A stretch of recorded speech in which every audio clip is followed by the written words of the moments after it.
Living the law of one का next chapter है चेतना पर काम करना, मतलब के वर्किंग ऑन कॉन्शियसनेस। इसमें वो कहते हैं वर्क इन कॉन्शियसनेस, व्यक्तित्व का अनुशासन, डिसिप्लिन ऑफ द पर्सनालिटी। ये भी छोटा सा ही है। एक ऊर्जा है जो ऊर्जा प्रणाली के निचले भाग में प्रवेश करती है, पैरों से ऊपर और मूल चक्र में आती है और वहां से ऊपर की ओर बढ़ती है। लेकिन एक अनंत सृष्टिकर्ता का आंतरिक प्रकाश भी है जिसे बुद्धिमान अनंत के प्रवेश द्वार के माध्यम से ऊर्जा प्रणाली में बुलाया जाता है, बैंगनी किरण के माध्यम से और हरे, नीले और नीले ऊर्जा केंद्रों में। व्यक्तित्व के अनुशासन में काम करना इंडिगो रे काम है और किसी की इच्छा पर लगातार दैनिक कार्य करने से इसमें काफ़ी मदद मिलती है। वह इच्छा जितनी अधिक तीव्र होगी, वह ऊर्जा उतना ही अधिक शक्तिशाली होगी जो ऊपर से बुद्धिमान अनंत के प्रवेश द्वार से होकर गुजरेगी, और उतना ही अधिक शक्तिशाली वह खिंचाव होगा जो उस ऊर्जा को मूल चक्र से ऊपर खींचता है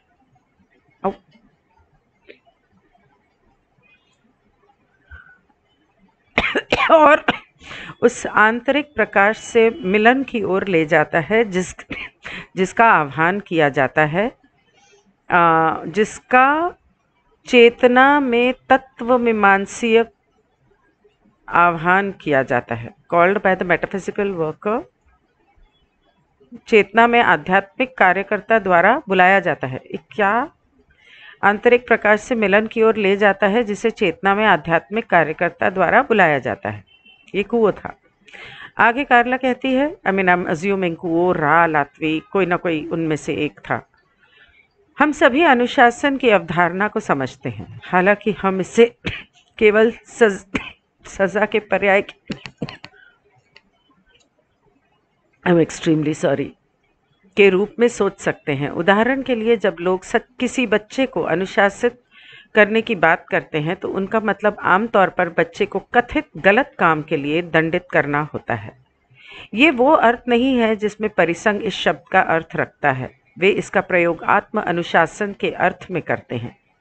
हम सभी पहले से ही विभिन्न तरीकों से आत्म अनुशासन का उपयोग करते हैं।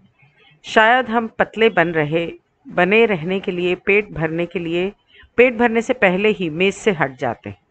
शायद हम अपने विचारों को अपने तक ही सीमित रखते हैं जब हम देखते हैं कि उन्हें परोसना उपयोगी या मददगार नहीं होगा। शायद हम अपना बजट बनाते हैं और अपनी खर्च करने की आदतों को अनुशासित करते हैं। व्यक्तित्व का अनुशासन, जैसा कि परिसंग वाक्यांश का उपयोग करता है, का अर्थ है खिलाड़ी द्वारा स्वयं कथित असंतुलित विचारों और कार्यों को संतुलन अभ्यास में प्रस्तुत करके उन पर लगाम लगाना।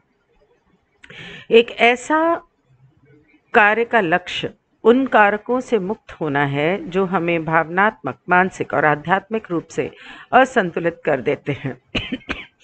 प्रेरणा प्राप्त करने के लिए दो उच्चतम चक्रों के साथ काम करने के लिए हमें एक भरोसेमंद, खुले दिल और समान स्वभाव की आवश्यकता है। क्या आपने कभी उन दूध देने वाले मल को केवल 3 पैरों के साथ देखा है? दूध देने वाले मल को, मिल्किंग स्टूल, अच्छा, दूध देने वाले मल को मतलब वो गाय के नीचे दूध निकालने के लिए, बैठने के लिए जो स्टूल इस्तेमाल करते हैं, तो वहां पर वो 3 पैरों वाला होता है, गोल छोटा सा। थनों तक पहुंचने के लिए दोनों पैरों पर झुकना आसान है। 3 पैरों की अंतर्निहित अस्थिरता उस कार्य के लिए उपयोगी है, और गेम बोर्ड पर अधिकांश नए खिलाड़ियों में 3 पैर वाले स्टूल की अंतर्निहित अस्थिरता वाले व्यक्तित्व होते हैं, क्योंकि वे पहुंचने के आदी होते हैं। अच्छा, मतलब उनका भी इस तरह से इंस्टेबिलिटी जो है वो ऐसी होती है स्वभाव में लोगों की, आज कुछ कल कुछ, मतलब अपने आप को संभालने की कोशिश में कभी कभी लड़खड़ा भी जाते होंगे। जैसे ही हम किसी ऐसी चीज़ तक पहुंचते हैं जिसे हम चाहते हैं, हम जानबूझकर असंतुलित हो जाते हैं, क्योंकि हम जो चाहते हैं उसे पाने की ओर झुकते हैं। व्यक्तित्व के अनुशासन में हम व्यक्तित्व का एक ऐसा स्तर बनाते हैं जो उस तक नहीं पहुंच पाता है। यदि व्यक्तित्व के 3 पैर हमारे दिमाग, हमारी भावनाएं और हमारी इच्छा शक्ति की क्षमताएं हैं, तो हम आध्यात्मिकता या विश्वास का चौथा चरण जोड़कर इच्छा शक्ति की पहुंच को बेअसर कर देते हैं।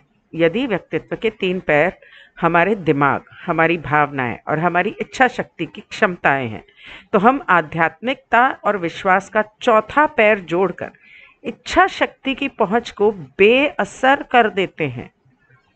ओ, अच्छा, तब हम अपने वास्तविक अस्तित्व पर निश्चिंत होकर बैठ सकते हैं। राइट। हम अभी भी अपने मन, भावनाओं और इच्छा शक्ति का उपयोग कर रहे हैं, लेकिन वे उस विश्वास से मजबूती से जुड़े हुए हैं जो जानता है कि सब कुछ ठीक है और जो हमारा है वह स्वाभाविक रूप से हमारे पास आएगा, क्योंकि हम अपनी ऊर्जा उस विश्वास के जीवन में अर्पित करते हैं जिसे हम जीते हैं। ओ, बहुत बड़ी बात कह दी यहाँ पर। वो ये कह रहे हैं कि जब हम जानते हैं, विश्वास करते हैं कि सब कुछ ठीक है, जो हो रहा है सही हो रहा है, जो होगा सही होगा, जो हुआ वो भी सही हुआ, तो हम अपनी ऊर्जा विश्वास की तरफ जब देते हैं तो अपने आप चीज़ वो मतलब मैनिफेस्ट होती है और हमारी ज़िंदगी एक तरह से आसान हो जाती है। वाह। पल पल और दिन प्रतिदिन, उदाहरण के लिए पल पल और दिन प्रतिदिन, उदाहरण के लिए 3 पैरों वाला व्यक्तित्व पैसों के मामले में फंस सकता है। फिर ये अधिक पैसे तक पहुंचने में अपना कीमती समय बर्बाद करता है। 4 पैरों वाला ये व्यक्तित्व बिलों का भुगतान करने के लिए काम करते समय साथ ही विश्वास की क्षमता का उपयोग ये पुष्टि करने के लिए करेगा कि आज जिस चीज़ की आवश्यकता है उसके लिए पर्याप्त धन है। विश्वास हमें पहुंचने से रोकता है, मतलब कि आगे बढ़कर छीनने से या लेने से या कोशिश करने से। कोशिश मतलब एक हद तक तो कोशिश करनी ज़रूरी है, कर्म तो हमने ही करना है। विश्वास हमें पहुंचने से रोकता है और हम जो हैं और जहां हैं उसी में खुशी से स्थिर हो जाते हैं। विश्वास का यह उपयोग, जिसका मंत्र है सब ठीक है, ऑल इज वेल, हमें स्थिर करता है। 3 इडियट्स, ऑल इज वेल। एक खिलाड़ी वो एक फिल्म ढंग की बनाई थी जिसमें काफ़ी सारी बातें अच्छी थी।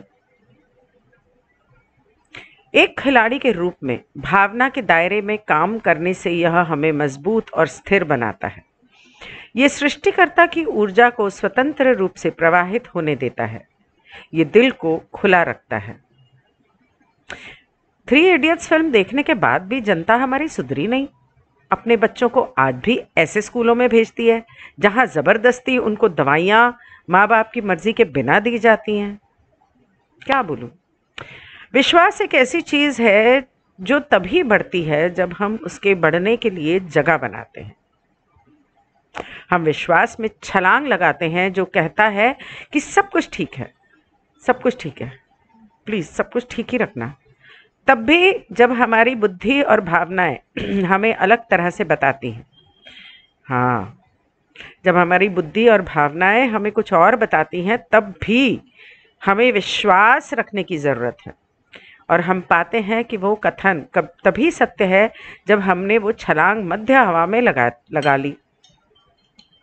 स्थिर, मजबूत और स्थिर विश्वास के इस मध्य वातावरण में ही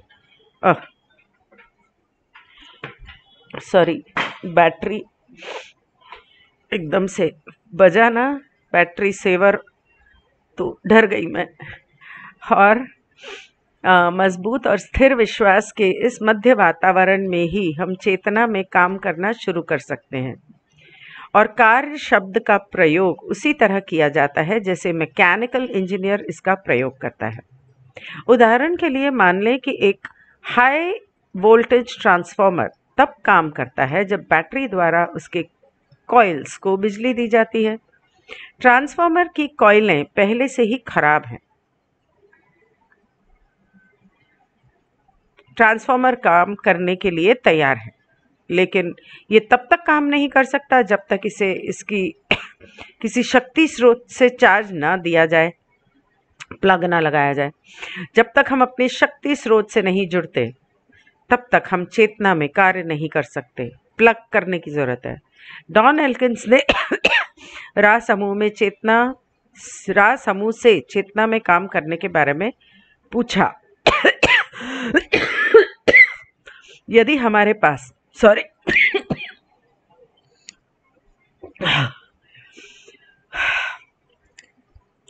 यदि हमारे पास बिजली में कोई ध्रुवता नहीं है तो हमारे पास कोई बिजली नहीं है, हमारी कोई कार्रवाई नहीं है। इसलिए मैं मान रहा हूं कि चेतना में भी ऐसा ही है। यदि हमारी चेतना में कोई ध्रुवता नहीं है तो हमारे पास कोई क्रिया या अनुभव भी नहीं है। क्या ये सही है? तो रा कहता है ये सही है। आप सामान्य शब्द का प्रयोग कर सकते हैं, काम। तो डॉन कहता है यदि हम काम करना चाहते हैं तो स्वयं की सेवा और दूसरों की सेवा की अवधारणा अनिवार्य है, चाहे वह चेतना में काम हो या भौतिक में, न्यूटोनियन अवधारणा में यांत्रिक प्रकृति का काम हो। मतलब हम दोनों ही ध्रुवीकरणों के हिसाब से हमें काम तो करना ही है, चाहे वो चेतना पे करें या भौतिक भौतिक जिंदगी और भौतिक तरह पे काम करें। क्या ये सही है? तो रा कहता है पानी और अदरक और वो पी के ना बिना कुछ खाए ही डकार आ रहे हैं। I am so sorry. तो रा कहता है ये एक परिशिष्ट के साथ सही है। अडेंडम, परिशिष्ट, ओके। कुंडल, जैसा कि आप इस शब्द को समझ सकते हैं, वो कॉइल ट्रांसफॉर्मर का घाव है, संभावित है, तैयार हो गया है।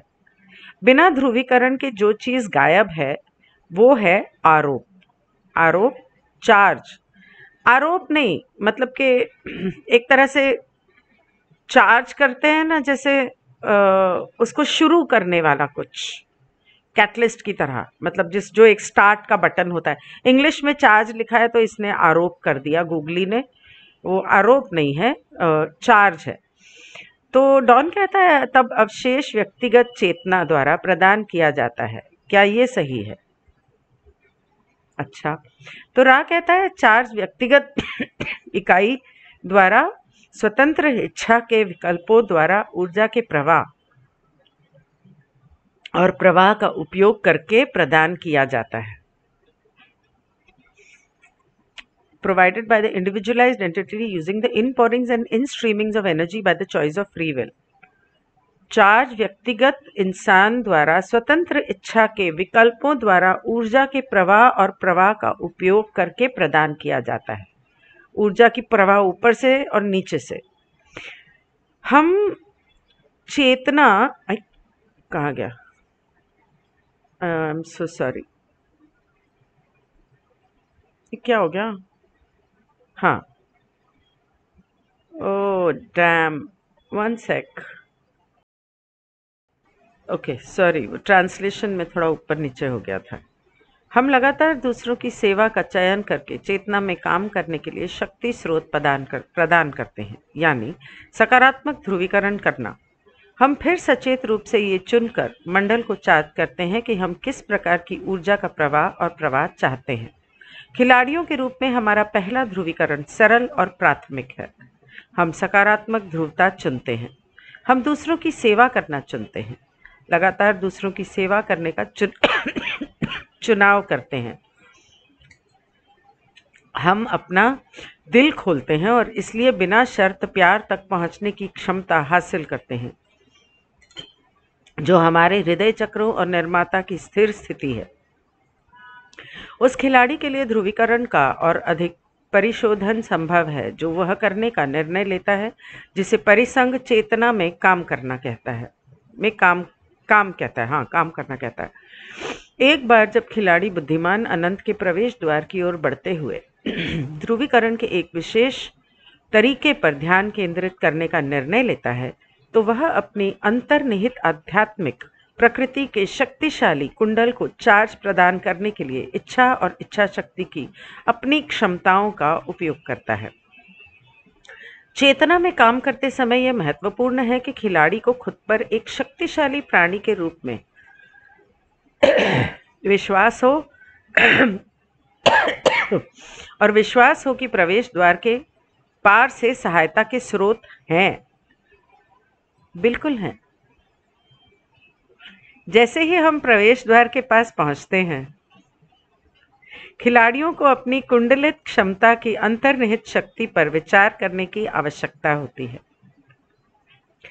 यदि हमें अपनी शक्ति पर संदेह है तो हम प्रवेश द्वार के उपयोग से दूर नहीं जा पाएंगे। हमें यह मान लेना चाहिए कि हम विशाल संभावित शक्ति वाली संस्थाएं हैं। तभी हम इच्छा शक्ति और विश्वास की इस शक्ति के सही उपयोग के लिए खुद को समर्पित कर सकते हैं। और हमें अपनी स्वयं की मैं इसलिए स्माइल कर रही हूँ क्योंकि मैंने बचपन में तय कर लिया था कि मेरे बेटे का नाम कृष्ण होगा, क्योंकि मैंने कहानी सुनी थी कि एक आदमी बहुत गलत करता था, लेकिन उसने अपने बेटे का नाम वासुदेव रखा और मरते दम तक वो वासुदेव वासुदेव बहुत पुकारता रहा, क्योंकि अपने बेटे से बहुत लगाव था। तो मरते वक्त उसने पानी के लिए वासुदेव को पुकारा और सिर्फ इस वजह से उसे मुक्ति मिली, जो कि गलत है, ऐसा नहीं होता। लेकिन तब तो मैं बच्ची थी। ऐसा आपके कर्म अगर सही नहीं है तो आप कितना भी नाम पुकारो, आपको मुक्ति तो नहीं मिलेगी। और ऐसा हो नहीं सकता कि इंसान अपने बच्चे का नाम वासुदेव रखे और खुद इतने गलत कर्म करे। आई एम अज्यूमिंग, हो सकता है, ऐसा नहीं कि बिल्कुल ही नहीं हो सकता, इस दुनिया में कुछ भी हो सकता है।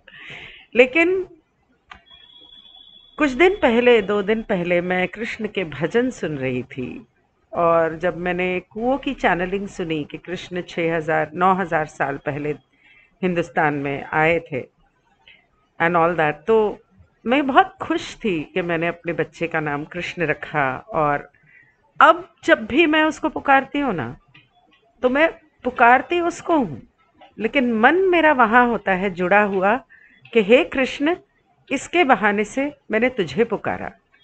हाँ, मैंने नहीं पढ़ी है, शुरुआत तो मैंने कई बार की, मैंने नहीं पढ़ी और भागवत कथा करवाई है 2-3 बार, तो उतना थोड़ा बहुत ज्ञान है, लेकिन किताब नहीं पढ़ी और बैठ के पूजा करना, पाठ करना, वो सब मैंने बहुत सालों पहले छोड़ दिया।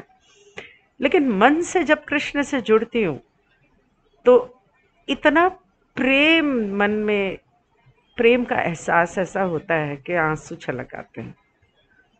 तो अब जब मैं उसको पुकारती हूँ ना, तो अब मैं मुंह से तो उसको पुकार रही हूँ भौतिक जिंदगी में, लेकिन दिल से मैं उस कृष्ण को पुकार रही होती हूँ। इसका मतलब ये नहीं मैं शिव से प्यार नहीं करती, मैं दोनों से प्यार करती हूँ। और हमें अपनी स्वयं की स्वतंत्र इच्छा का उपयोग करना, शिव जेलस मत होना, ओके?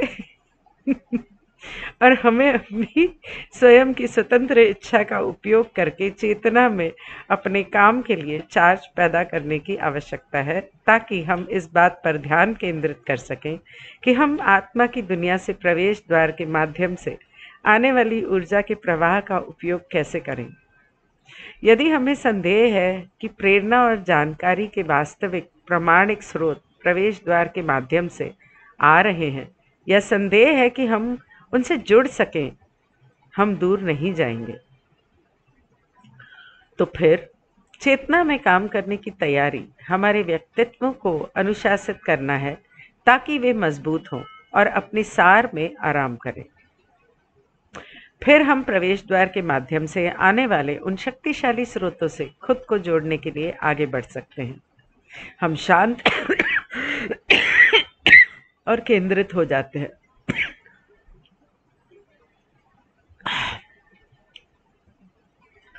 हम स्वयं को अपनी सकारात्मक ध्रुवता में उन्मुख करते हैं। हम सत्य की खोज करना चाहते हैं। हम अपनी इच्छा और आस्था का शुद्ध रूप से उपयोग करना चाहते हैं। हम अपने उच्चतम आदर्शों के प्रति सच्चे हैं और फिर हम आगे बढ़ने के लिए तैयार हैं। तो ये चैप्टर यहाँ पर ख़त्म हुआ और इसके बाद एक छोटे-मोटे 2-3 चैप्टर्स हैं। मैं कोशिश करूँगी जल्द से जल्द करने की, बट आई एम वेटिंग कि मेरा गला थोड़ा ठीक हो जाए। बोलती हूँ तो खांसी आ जाती है, दिन भर नहीं थी। Good bye.